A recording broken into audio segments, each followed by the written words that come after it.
நான் திரும்பவும் சொல்றேன், இந்த வீட்டை இவ்ளோ வருஷமா பாதுகாத்து பராமரிச்சு வச்ச உங்களுக்கு தான் இந்த வீடு.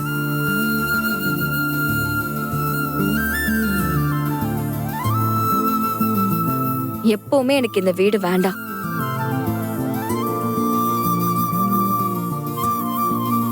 நீங்க இந்த வீட்ல எல்லாரும் சந்தோஷமா இருக்கீங்கல்ல, எனக்கு அதுவே போதும்.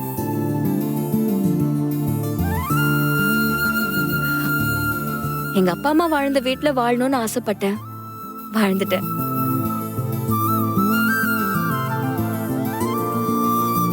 இன்னும் கொஞ்ச நாளைக்கு என்னையும் கூட இருக்க அனுமதிச்சீங்கன்னா ரொம்ப சந்தோஷப்படுவேன். என்ன மீனாட்சி, இது உன்னோட வீடு.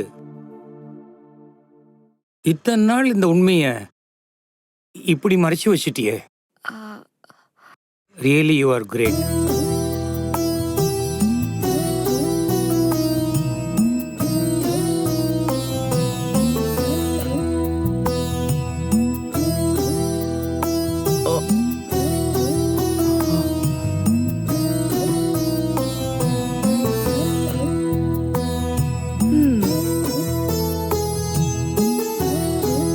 என்ன, உங்களுக்கு இன்னும் சந்தேகம் தீரலையா?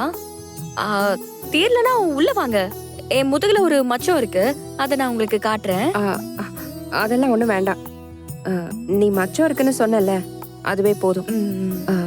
மீனாட்சி, உன்னோட உண்மையான மனசை பார்த்து எனக்கு ரொம்ப சந்தோஷமா இருக்கு. எனக்கு என் குடும்பத்தை மறுபடியும் கண்டுபிடிச்ச மாதிரி இருக்கு. அப்பாடா, இந்த வீட்டுக்கு ஒரு விடிவு காலம் கிடைச்சிருச்சு. அப்போ இந்த வீட்டோட ஓனர் நீங்க தானா? பாத்தியா, நீயும் சேர்ந்து கிண்டல் பண்ற. கிண்டல்லாம் பண்ணல, உண்மையதான் சொன்னேன். எனக்கும் சந்தோஷமா தான் இருக்கு.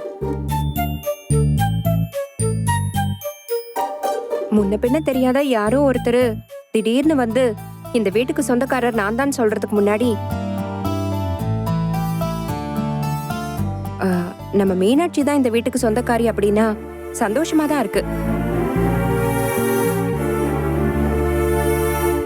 ஆனா மீனாட்சி, நீ சொன்ன வார்த்தையை ஞாபகம் வச்சுக்கணும், சரியா? ம்.